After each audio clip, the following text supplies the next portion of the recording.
Before we begin, please check in with yourself. In this episode here, we're going to be speaking to the deep pain of loneliness and how it can become like a doorway to manipulation and to emotional capture. So if you're carrying grief, or if you're carrying disconnection or regret in your body, pause if you need. You're not weak for needing space. Your nervous system deserves gentleness. And you're welcome here whenever you're ready. But let's go ahead and begin. Loneliness doesn't just hurt. Loneliness, I think, also opens doors. And grooming systems like the 764 definitely know this. They don't have to be your first choice. They just have to be the last one standing. Because if you feel like no one else gets you, or if the silence around you grows louder than the relationships that are actually in your life right now, or if the pain goes unnamed for far too long, then you're going to start reaching for anything that feels like relief, right? Even if that relief is wrapped up in control, even if the care comes with a hook, or even if the loneliness is the leverage that they're using. And they don't do this by accident. I think it's actually by design that they use loneliness as leverage, because isolation doesn't just make you vulnerable. See, isolation makes you available to new voices, available to new scripts, available to new explanations about your worth, about your pain, about your identity, and your place in this world. And 764 doesn't just prey on weakness, it also preys on emotional hunger. And loneliness is the perfect soil for this.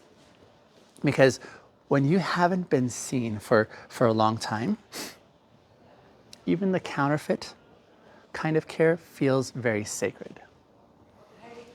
The 764 movement, the 764 movement doesn't even begin with ideology. It usually begins with intimacy, or at least the appearance of intimacy. See, the moment that they sense your pain, they will offer you validation. They'll say things like, "You're not crazy, you're not broken, you're not the only one." And then hearing this, you breathe differently, and for a moment, it feels like maybe finally someone understands. But then what comes next, though, is the trap. The trap where they start to reframe that loneliness. And then now the phrases are, you feel alone because no one else sees the truth that we see, right? Or you feel rejected because you're too real, or you've outgrown the people who are around you, or you've been lied to your whole life. And hearing these, now your disconnection isn't just a wound to heal. Now your disconnection is a sign of your awakening. See, that's how they get you to cling to the very thing that's isolating you in the first place. That's, I think, how loneliness becomes, in some sense, loyalty. It's not because you found the truth, but more so because you found someone in the midst of your silence. This is the sinister brilliance, I think, of movements like the 764. You see, they create a tribe out of pain, and they turn suffering into like a brand.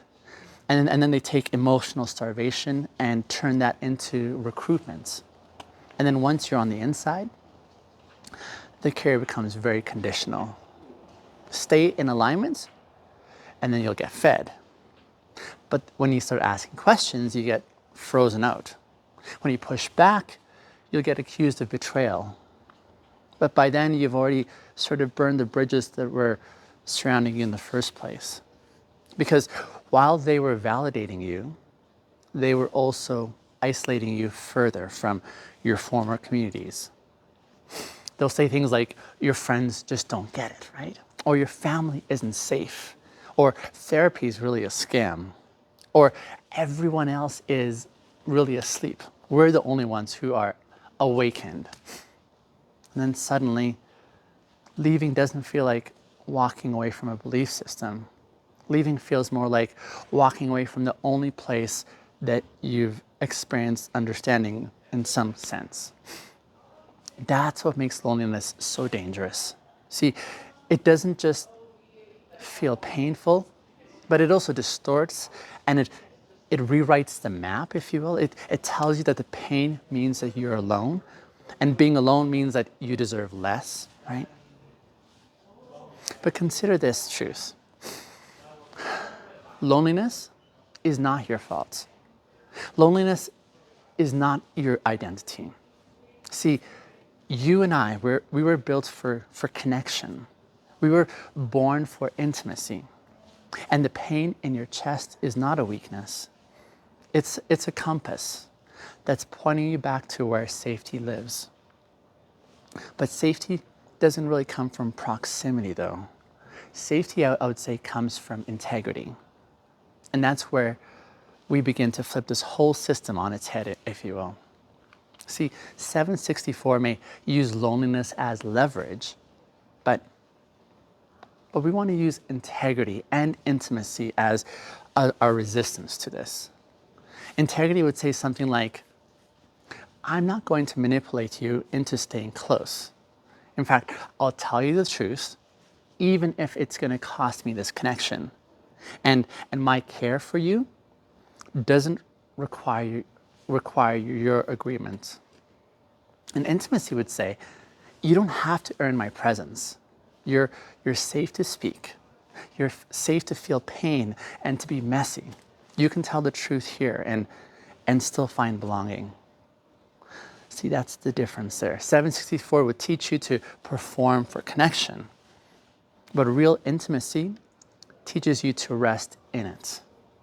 764 would give you a place where you can hide and isolate, whereas intimacy gives you a place to come out into the open and to heal. And the truth is that for many people, especially those who fell into the 764 movement, this kind of intimacy was not modeled. See, they were taught to suck it up and to not burden others and to keep the peace, to handle it themselves. And so when someone finally says, I see you, it doesn't matter how manipulative they are, the sentence just lands like a bit of salvation. Because it's not just about feeling good, it's more so about feeling real. And when loneliness and like feelings stretch for too long, even distorted connection feels better than nothing, right? And that's, I think, why we have to build these bridges before the pain becomes like a bait. We have to offer connection before someone else offers captivity.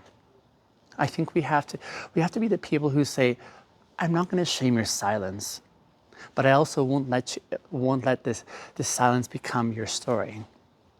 In some sense, we have to normalize presence over performance, and questions over judgment, and holding space over fixing. Because loneliness doesn't always show up loudly. See, loneliness sometimes shows up quietly. Sometimes it's incompetence. Sometimes it looks like they're doing just fine.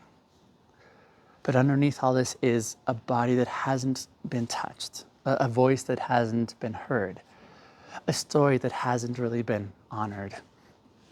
And that body is looking for a mirror. And that story is looking for resonance. That voice is looking for room to be heard. And that's where we come in. Not as saviors and not as therapists, but as people who remember what it was like to be lonely ourselves once, and who refuse to let others sit in that alone. See, that's how the 764 movement loses. Not by arguing, not by education, but by presence that outlasts the performance. And if you've been in that place, I mean, if you were groomed because your loneliness was much louder than the support system which was around you, I want you to just listen up at this point here. It wasn't your fault. It wasn't weakness. It was need, I think. A need that no one really saw. A need that someone else used against you. A need that you were never meant to carry in silence. My dear listener, you're not too far gone. You're not too late. You're not permanently shaped by the system that got to you first. In essence, I would say you're being reshaped right now, even as you're listening to this episode and considering, because you don't have to walk alone in this anymore. This is what the 764 movement is really about. Not just exposing systems of harm, but I would say also building communities of wholeness as well, where you don't have to perform and where you don't have to prove your worth, where you don't have to fear condemnation or connection turning into some form of control. Because real love never leverages your loneliness against you. Real love actually sits with you in the midst of your loneliness. It names it, it holds it, and then walks you back towards what truth is. Now, if this episode is giving you some glimpses into what truth could be for you, join me for tomorrow's episode. That one, we're calling it the collapse of self-trust. Because once you realize that you were captured by a system that you didn't really see coming, well, the next thing that we have to consider is how to break your beliefs, like how your belief in yourself is broken. And we'll talk about how to rebuild that from the ground up again. Not through perfection, but through gentleness.